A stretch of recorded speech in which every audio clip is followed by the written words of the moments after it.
Je n'aurais jamais pensé te dire cela un jour, mais me voilà, avec le courage de confesser la nuit la plus secrète, interdite et compliquée de ma vie. Ce jour-là, le jour où tout a changé, je pensais simplement éviter de passer mon 64e anniversaire seul.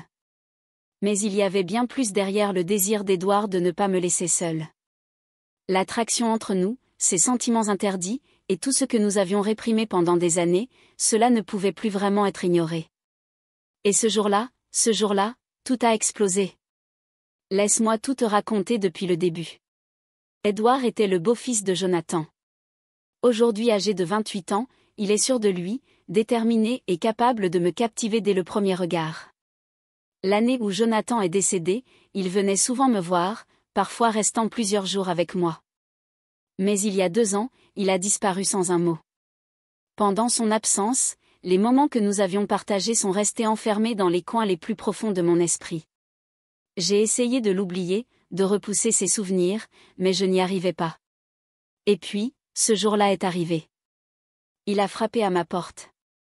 Il a dit qu'il devait chercher des documents dans le garage, mais j'ai tout de suite su qu'il n'était pas venu que pour ça. Le regard d'Edouard était le même qu'avant, celui qui réveillait en moi toutes les émotions que j'avais enfouies, me laissant complètement désarmée. Lorsqu'il m'a tendu des papiers à la main, j'ai compris qu'il y avait plus derrière cette visite, et j'avais raison. Le vieux gramophone qu'il avait placé dans le garage, celui que j'avais toujours voulu, même du vivant de Jonathan, était là, avec mon disque préféré posé dessus. Les papiers n'étaient qu'un prétexte. Tout cela, c'était pour moi. Quand j'ai vu ce gramophone, j'ai senti mon cœur sur le point d'exploser. Plus tard, Edouard est parti sans dire grand-chose. Mais ce soir-là, il est revenu avec un gâteau à la main. Son sourire familier était toujours là, mais il y avait désormais quelque chose de plus profond. « Je ne voulais pas que tu passes ton 64e anniversaire toute seule, a-t-il dit.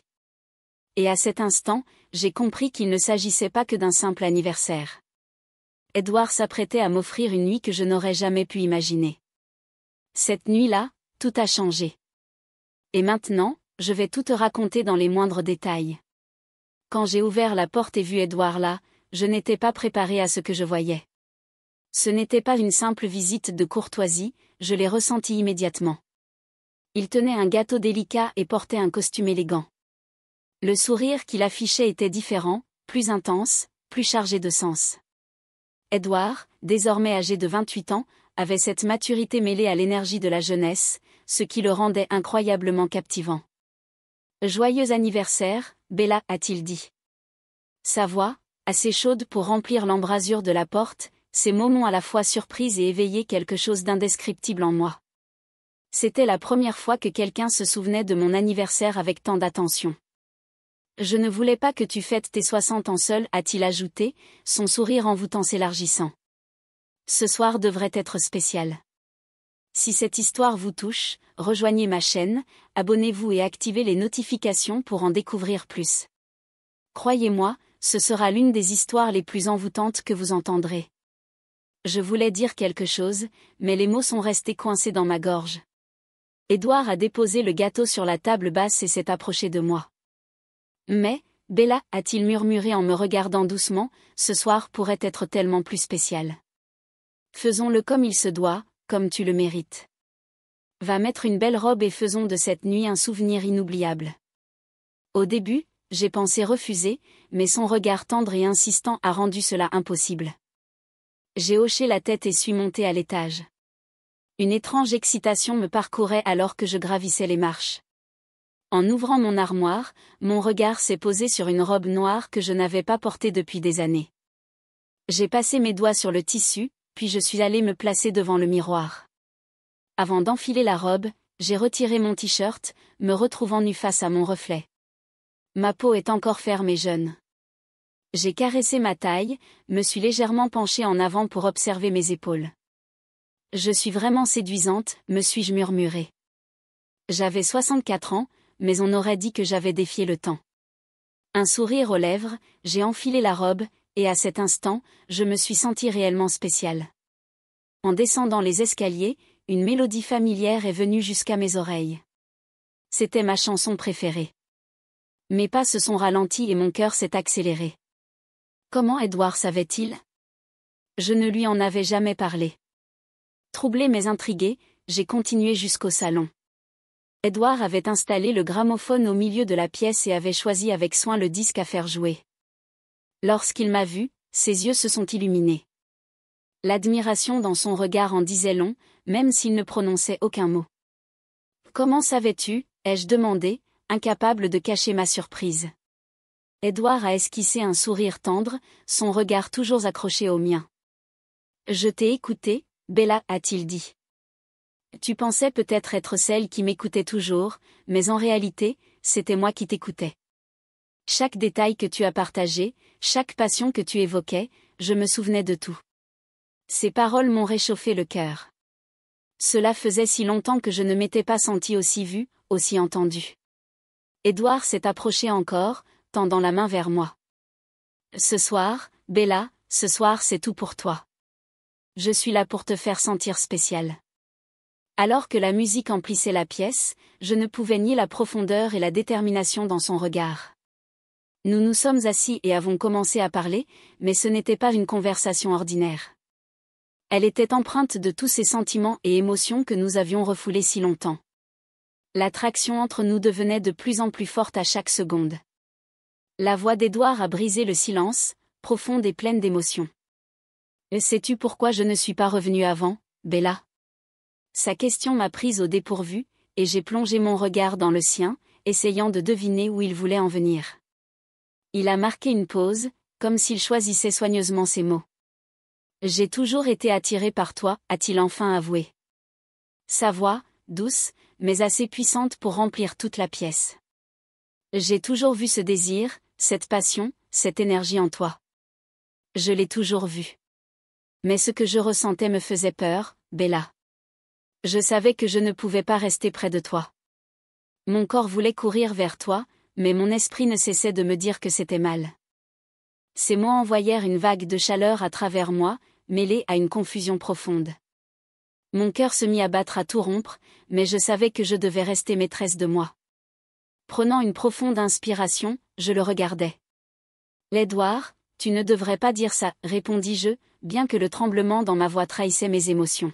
« Je sais que je ne devrais pas, » dit-il en baissant légèrement la tête. Puis, il releva les yeux vers les miens, et l'intensité de son regard me cloua sur place. « Mais je ne peux plus le retenir, Bella. Pendant 2 ans, je n'ai pas réussi à te sortir de mon esprit. Tes yeux, ton sourire, tout chez toi me hante. Où que j'aille, je te vois. Mon cœur refuse de t'oublier. » Son honnêteté et sa confession me surprirent autant qu'elles m'émurent profondément. Mes mains étaient étroitement serrées sur mes genoux, et je réalisais qu'elles tremblaient. « Édouard, ce n'est pas bien, » dis-je. Même si je ne pouvais nier l'attirance magnétique que je ressentais pour lui.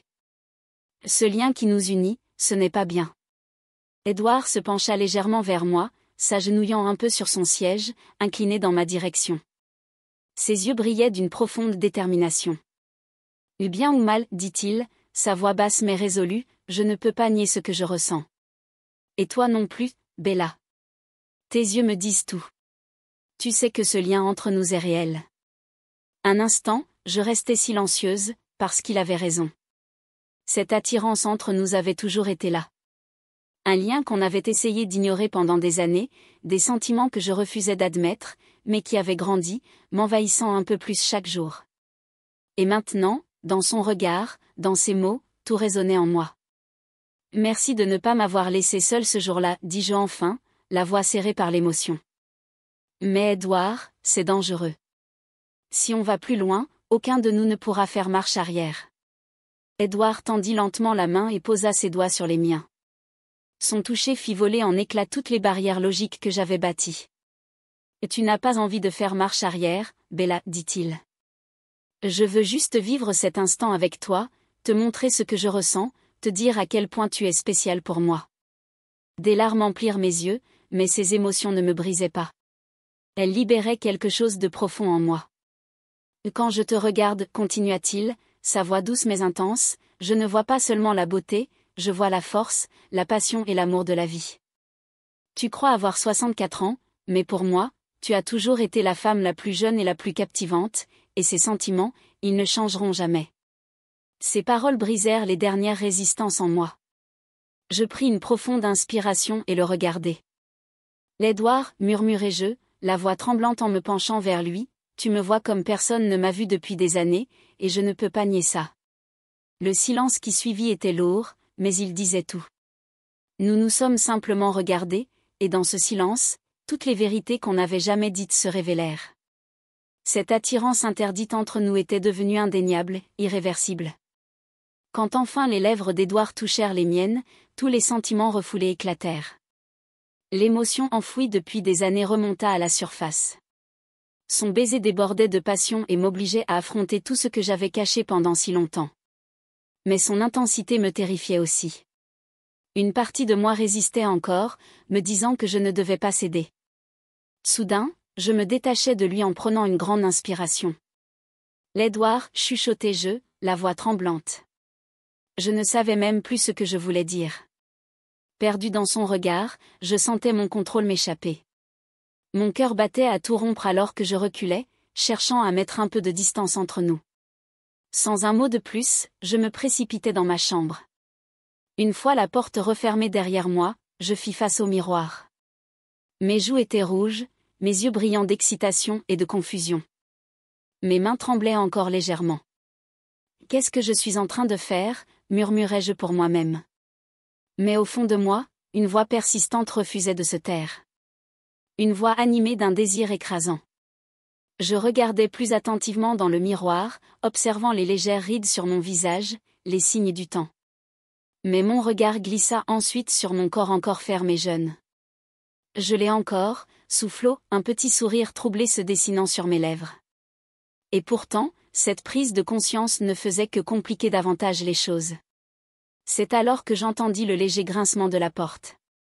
Je me retournai et croisai le regard déterminé d'Édouard alors qu'il entrait dans la pièce. Il ne détourna pas les yeux de moi, refermant la porte derrière lui et avançant. « Bella, dit-il, sa voix grave et assurée, je ne peux pas te laisser fuir. » Je le regardais sans réussir à dire un mot. Édouard réduisit l'espace entre nous, et une fois encore, ses lèvres se posèrent sur les miennes. Ce baiser approfondit tout, m'attirant plus loin encore dans un endroit où je n'avais plus aucun contrôle.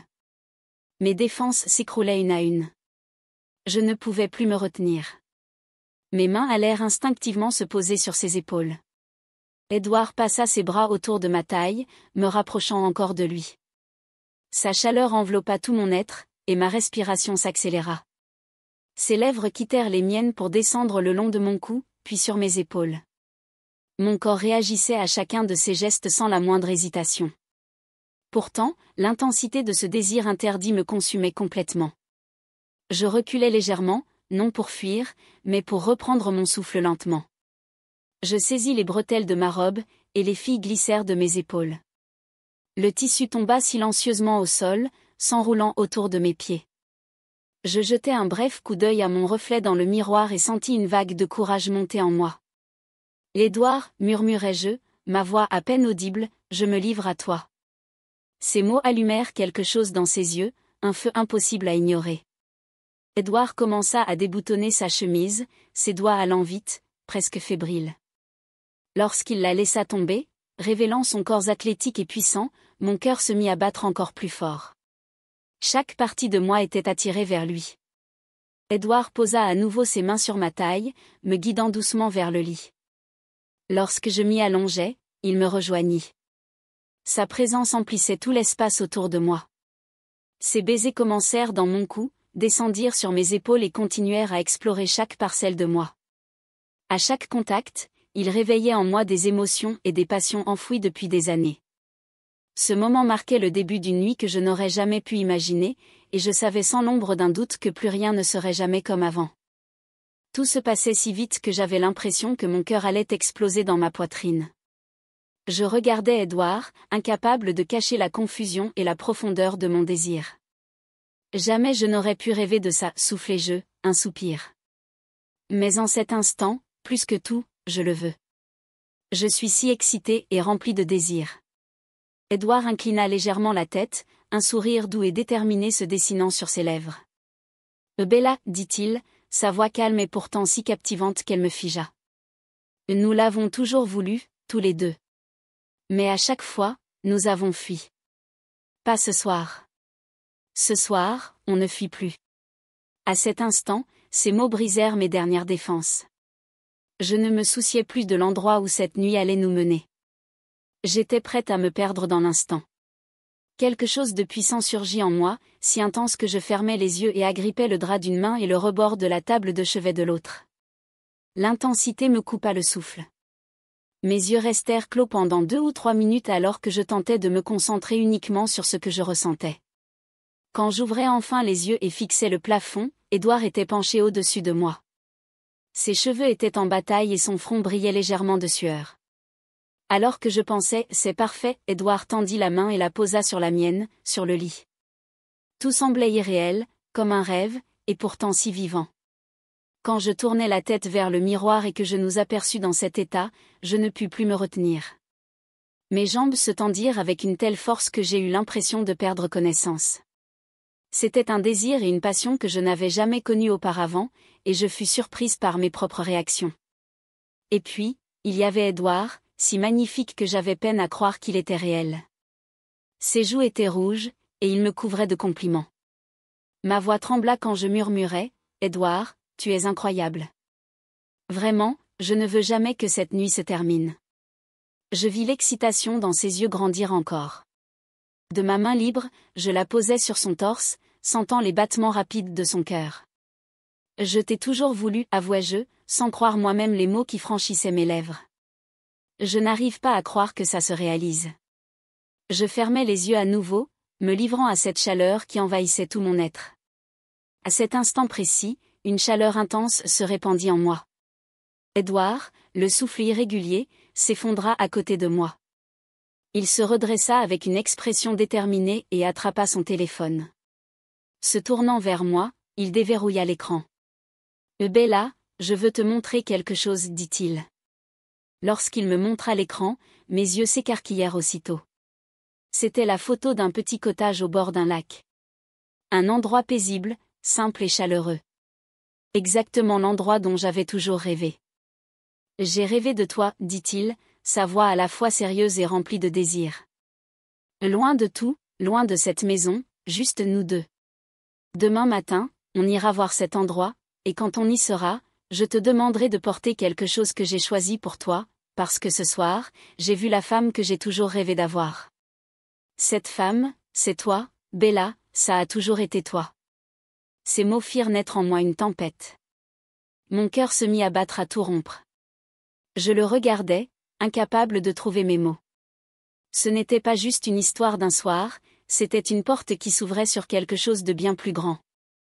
Et même si je ne savais pas ce qui nous attendait derrière cette porte, pour la première fois, je n'avais pas peur, parce que je n'allais pas y entrer seule. Ce n'est que le début. Si tu es arrivé jusqu'ici, je sais que cette histoire t'a profondément touché. Il y a encore tant à raconter, et tu ne voudras pas manquer le moindre détail. N'oublie pas d'appuyer sur le bouton suivre, d'activer les notifications et de laisser un commentaire sur cette histoire. J'ai hâte de connaître ton avis. Retrouvons-nous dans les commentaires. Ton soutien compte énormément. Yeah.